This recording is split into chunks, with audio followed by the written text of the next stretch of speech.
as well, and it's not unusual for us to put somebody up overnight.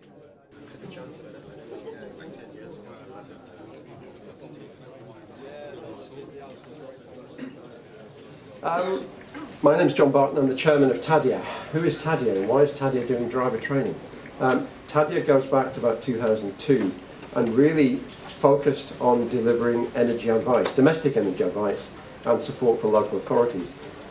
Delivering programs for Energy Savings Trust, delivering lots of government-based programs, but mainly centred around delivering energy advice.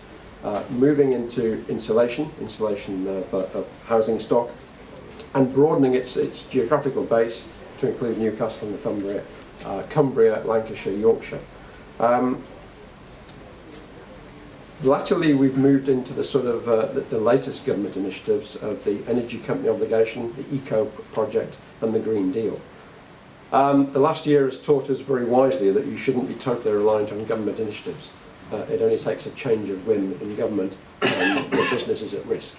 And we have suffered because of that. We're still based in those areas, but I think we've realised the need to broaden the base of what we do.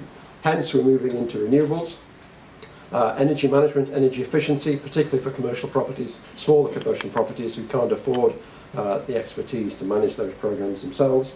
Health. Health is a really interesting area. Fuel poverty has dramatic impacts on health, and improving the insulation, improving the fuel efficiency of the housing stock in which vulnerable people live can have dramatic improvements in their health. So there are some sort of strange relationships there, and we're moving into that. And driver training. What the heck is driver training? When I was a lad, driver training consisted of buying some L plates, persuading your dad to take you around the local industrial estate, getting a few lessons, learning to pass your test, and then tearing the L plates up and off you went. A danger to everybody, never having driven on a motorway, never having driven in snow or rain. And more or less that's where we are still. Okay, one or two companies have realised the benefits of defensive driver training. I've been on some of those programs, mainly given by ex-police drivers who will take you out in the car, show you about anticipation, teach you about hazards, hazard perception, but it's not cheap. It can cost you, a lot of money for a short session, and you are restricted to what's on the road on that day, what's happening, what sort of vehicle you're in, what the traffic conditions are like. Here in this centre we have something quite unique. Here in this centre we have the ability at a much better level of cost than those police driver training sessions to experience all sorts of road conditions, all sorts of vehicle types, all sorts of traffic conditions safely without actually causing any risk to anybody. The market for this is huge. Not only fleets of drivers who are driving millions of miles a year, where a slight improvement in efficiency is going to yield big bottom line benefits to those companies, but also new drivers, also returning drivers, people with disabilities. The Army are extremely interested in this. This is a way of bringing troops back who have severe disabilities, getting them back onto the road safely, judging what their capabilities are. So this is exciting. I'm excited, the staff are excited. The response we've had to this, before we've had anything to show, has been amazing, absolutely amazing. So I'm hoping that now we have something for people to see, people to experience. It won't be long before we're deciding where to put centre number 2, centre number 3, centre number 4.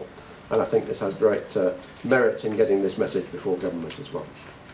I'm going to hand over to Gordon Patty, who's the centre manager, who's going to tell you a bit more about the centre, and then we'll move on to our guest, who's here for the day. Gordon. Thanks very much, John. Good morning. As John mentioned, my name is Gordon Patty. I'm the manager of Effective Transport Solutions Division, for want of a better word, of Tadea. What I'd like to do this morning is just take you through a sort of a thumbnail synopsis of where the idea for the centre came, how we've developed it, what it is that we're looking to offer now, and then a little glimpse into where we see the future with Effective Transport Solutions. So in brief, the background to the project, John briefly alluded there to the Energy Saving Trust contract that Tadea delivered for getting on for 10 years, culminating in us running the advice centres for that service, approximately from the M62 to Scotland and coast to coast.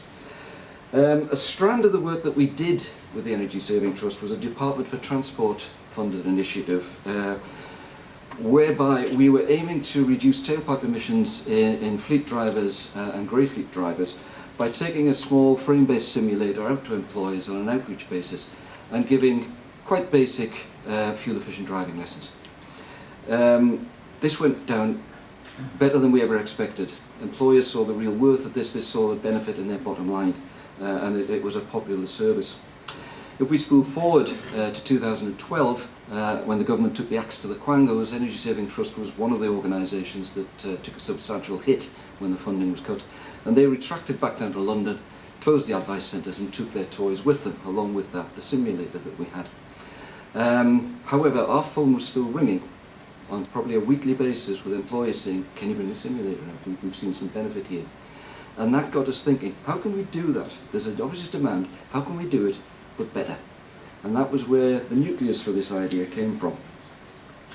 So how did we develop that idea?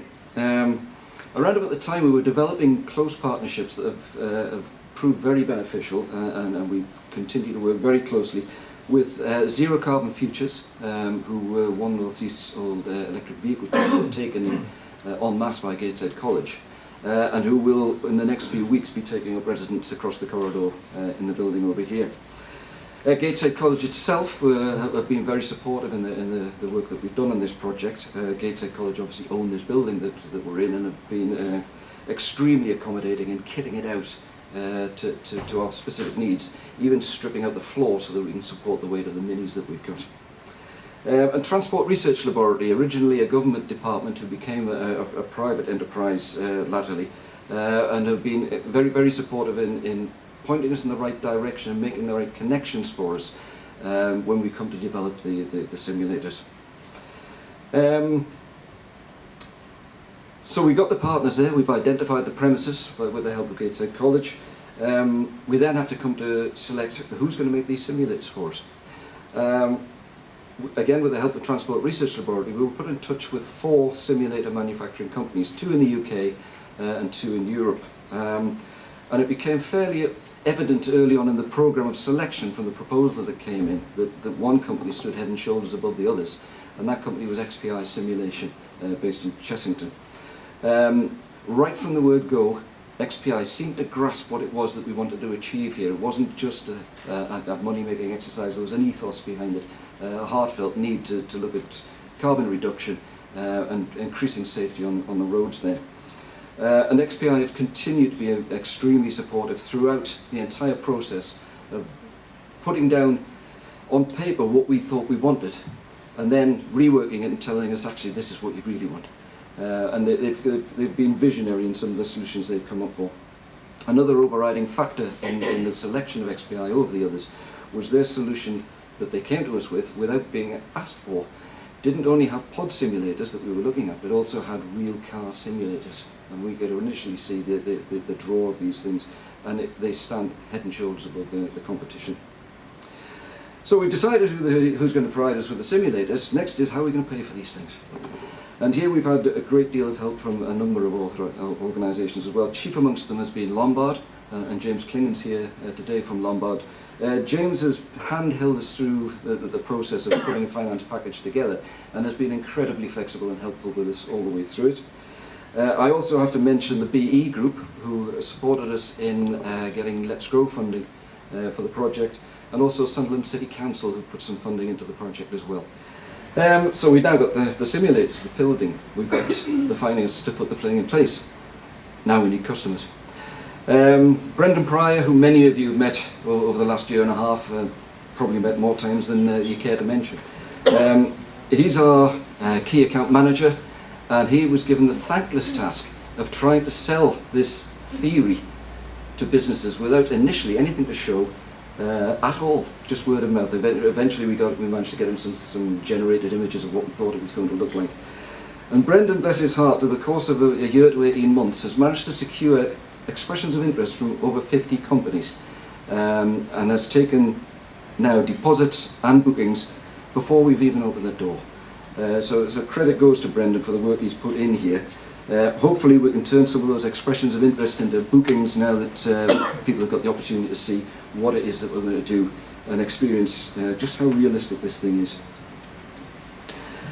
So we now decided, we've got clients here, we need to develop the training. Initially, the idea was just to replicate what we've been doing through the Energy Saving Trust contract, which was to deal with fuel efficient driver. And by dint of that, there was some electric vehicle familiarisation, and the whole thing ties together nicely with road safety. They go hand in hand together. But as the simulators were developed, it became quite apparent that we were just scratching the surface of the capabilities of these things. So we started to write some more lesson plans.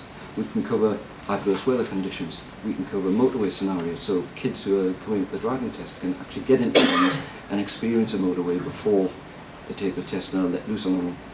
And there are a number of other scenarios that we've developed. Gateshead College at this point, while we were working on the lesson plans, put us in touch with Andy Barton at EAL, and Andy's in the audience today. Andy again has been helpful above and beyond the call of duty. Has worked with us in pulling together accreditations for these courses, so each of the courses can be done at an accredited level. But it was Andy who spotted the possibility of pooling some of these courses together to produce a one-day Level 1 award in effective driving training. And we now have a suite of lessons that can be taken either individually or as a full-day course with an accredited award at the end of it. So thanks to Andy for that. So that's where we are now. We've reached the place where we've got the simulators in place, the building, the training packages are prepared, the endorsements are in place, and we've got expressions of interest from a number of companies. We now need to decide what it is that we're going to do for the future, because we're going to prepare, not entirely, we don't sit on our laurels. For the immediate future, if you look above you, you can see that we've got the gantries in place for the next 2 mini simulators, which will be coming in towards the end of September. Following on that, we want to see about expanding our services so that we're covering not just training, but we'd like to move into fleet reviews, travel planning and the likes, and that's probably prickled the hairs on 1 or 2 companies within the organisation, because we know that you offer these services as well. Chief within Tadea's ethos is developing effective partnerships. What we don't want to do is tread on people's toes, replicate services that are already being delivered nicely out there.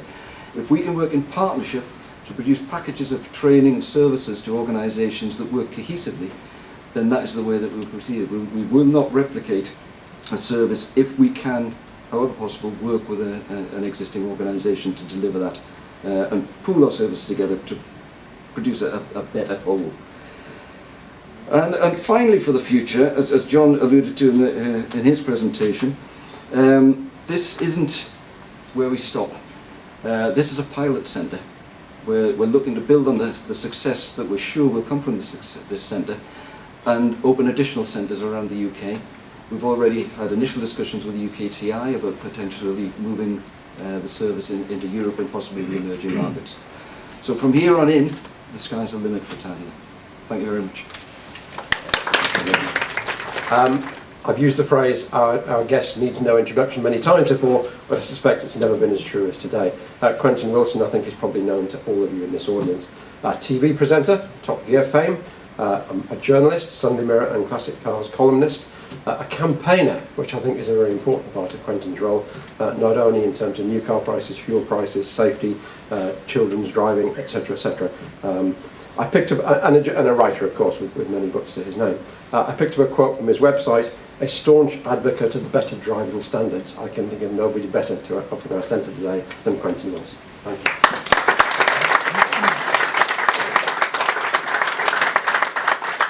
Thank you very much indeed, John. And it does seem that I've spent a large part of my broadcasting and print career trying to encourage better driving from fleet drivers, better driving from grey fleet drivers, better driving from driving schools, and just trying to just move things forward.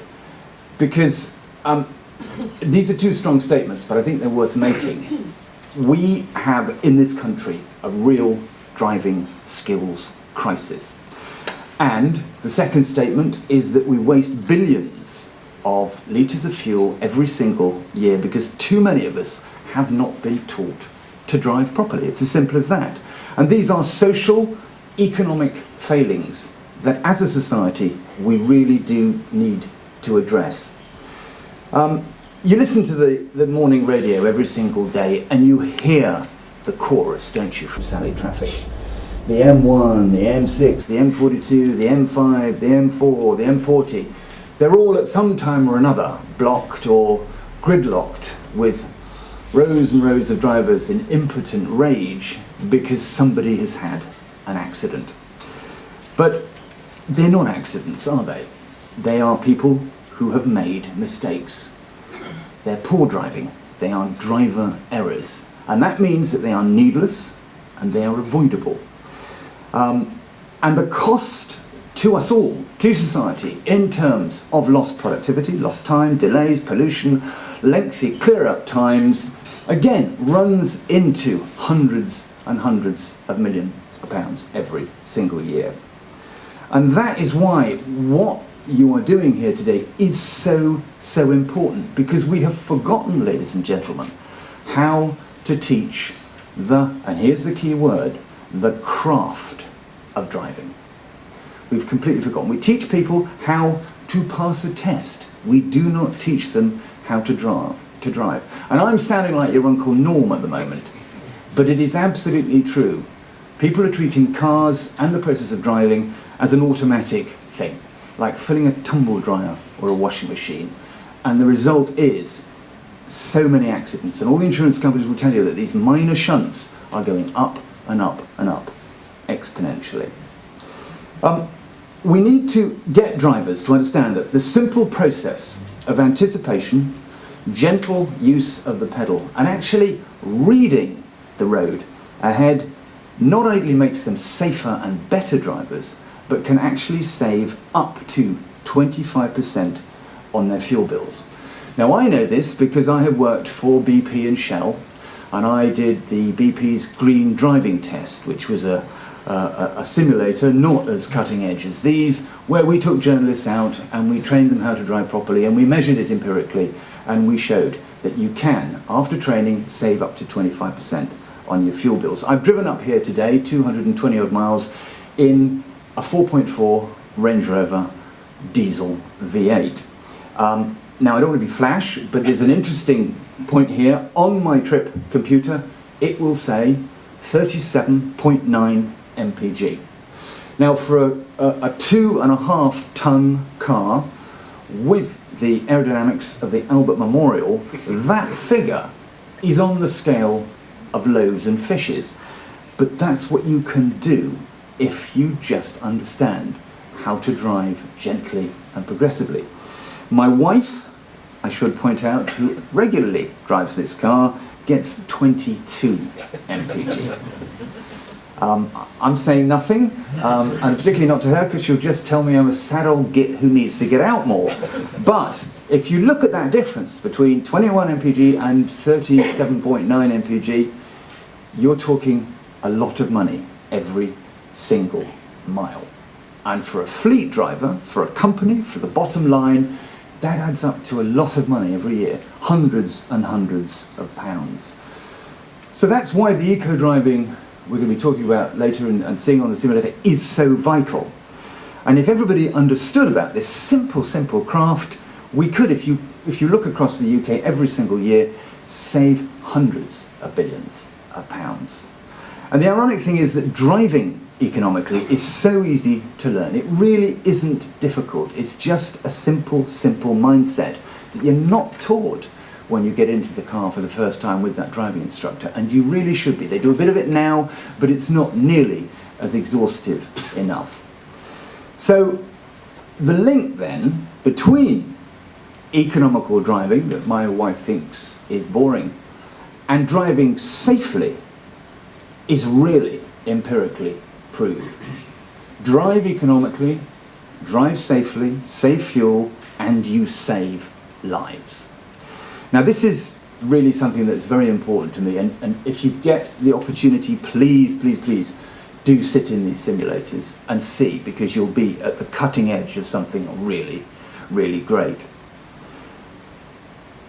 25% of all the accidents on the UK roads are caused by young drivers. Look at those casualty figures and you'll see that 2,485 drivers and passengers between 16 and 25 were either killed or seriously injured on UK roads in 2013. Drill down even further, and there are, every single year, 400 young people who die in needless young driver accidents. Now this is the biggest cause of accidental death among young people in this country. And we fail these kids because we do not teach them early enough, for long enough, or continue to educate them after they've passed their tests. And we don't use technology like this to monitor and to improve their skills. And I don't want to sound dramatic, but there is a breathless, tearing moral urgency to doing something about this. 400 needless deaths every single year. And the cost to society, every one of those fatalities is £1 million minimum to the NHS and to the police services, not counting the terrible, intolerable sadness that those families have to suffer. And I'm going to wave an apocalyptic finger here and say that I've talked to the government about this. They were going to have a green paper on young drivers. It's been cancelled 3 times. But I don't believe the suggestions that the government is putting forward are either workable or enforceable. You look at graduated licences, which is one thing they're thinking about. How do we enforce the conditions of graduated licences when we don't have the police presence to catch the million-plus uninsured drivers, never mind the odd teenager who's got too many friends in the back of the car? Or the newly qualified young driver who's being supervised by the right person of the right age with the right licence. This all requires a heavy police presence on the roads that we don't have. And if we take this easy and expensive political option of saying, yes, give them curfews, give them graduated licences, we'll forever lose this opportunity to completely overhaul the way young people in the UK are taught to drive. And part of that, ladies and gentlemen, is right behind you. If you ask any driving education professional, they'll tell you that the current system simply is not fit for purpose. The driving test, and forgive the pun, is failing. We need a massive seismic shift in driver education, and it will be to society's eternal shame if this does not happen. What do we need? We need better education, we need brain training, we need hazard perception long before kids actually go near the public roads or even take a driving test. A really thorough process. While 17-year-olds are learning to drive, that involves their parents. And crucially, after a novice driver has passed their test, a programme of ongoing and thorough driving skills education. Now, I know this works, and I've been passionate about it for years and years and years, but explaining this to the government is rather like explaining your hobbies to a pillar box. Mr. Gove is more interested in teaching people Latin than how to save lives among children. Not so the Swedes. In 2002, and I really should show you this research, John Gordon, the government in Sweden trained a group of pre-licensed teenagers to drive. They were between 13 and 16, and they were put through simulators and hazard perception testing. Obviously not as complicated as this, but the sentiments were there.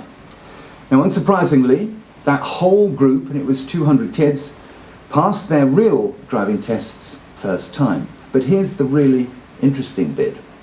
That pre-license age training made such a difference that when their driving behaviour over the next 3 years was monitored after they passed their driving tests and used the roads for 3 years, they were compared with a similar normal group, and the difference in accidents between the ones that had had the early hazard perception simulator training and those who hasn't was an accident reduction of 41%. Now, that is one of the largest accident decline figures of any road safety study anywhere in the world ever. Huge, 41%, simply by using simulators and catching kids while their mindset is pure. Now, I would have driving on the GCSE syllabus, like citizenship. I would teach kids that driving safely is critical, and I could do that when they're young. When they're 17, they're doing this. They've already played Grand Theft Auto 5. And I would teach them that driving is a craft that should be socially rewarded. And even if the government doesn't have the resources to do this, organisations like yours can provide these training situations, these simulators, these programs, these qualifications. And don't talk to me about cost, when that figure of 1 million per fatality every single year, that adds up to an awful lot and makes these, the prices of these, a raindrop echoing in an ocean. It's only through education, and this is the critical point, not the piecemeal enforcement that we have on our roads today, that will stop this intolerably sad and needless death toll. So we need, during the learning to drive stage, much better pre-test training, this minimum number of tuition hours, and extended post-test training with more use of simulators and hazard perception software. So look, everybody in this room needs to send this message out that we have here a really, really radical solution to the young driver problem. And it's here and it's now. If you think about it, we put kids in a car with their provisional license and their instructor, and we expect them to do all that hazard perception stuff, all that reading the road, while doing all the below the dashboard stuff as well. The gears, the clutch, all this sort of stuff. And no wonder they find it hard, no wonder it's so expensive, because it takes so long. We should be teaching them the below the dashboard stuff and the hazard perception stuff much, much earlier on. So when they do actually physically get into the car on those public roads, they can concentrate on the one thing that really matters: how not to kill themselves or someone else. And while we're at it, we can teach them how to drive at night, how to drive in bad weather, how to drive in rural roads where most of the accidents happen. Because none of this, ladies and gentlemen, is done on the test. Sad, but true. So I think ministers have been tinkering while young drivers and passengers have been dying. And we have to do more to protect the next generation of drivers from themselves. That's the point. We can link this to insurance premiums, and if you can get insurance premiums down, it will increase people's personal mobility, because we know as a fact so few kids are driving because the insurance is unaffordable, and they are not getting the opportunities, the liberty, the job opportunities that maybe we have, because we can have our cars insured but they can't, and that's not fair either. So in the 20 years I've been broadcasting and writing about cars, no other issue has been more important to me. This literally is life-saving, socially important stuff that we all have to pursue passionately and confidently. And remember that this is a cause that is just impossibly noble and the right thing to do. Over a decade you could save 4,000 young lives. And I'm sorry, that is one of the most important causes we as a society could ever embrace. And I'm really, really so impressed and delighted that Tadea have come up with what is, quite simply, as far as I'm concerned, a road safety revolution that we need to see in every single school in the country. Thank you very much.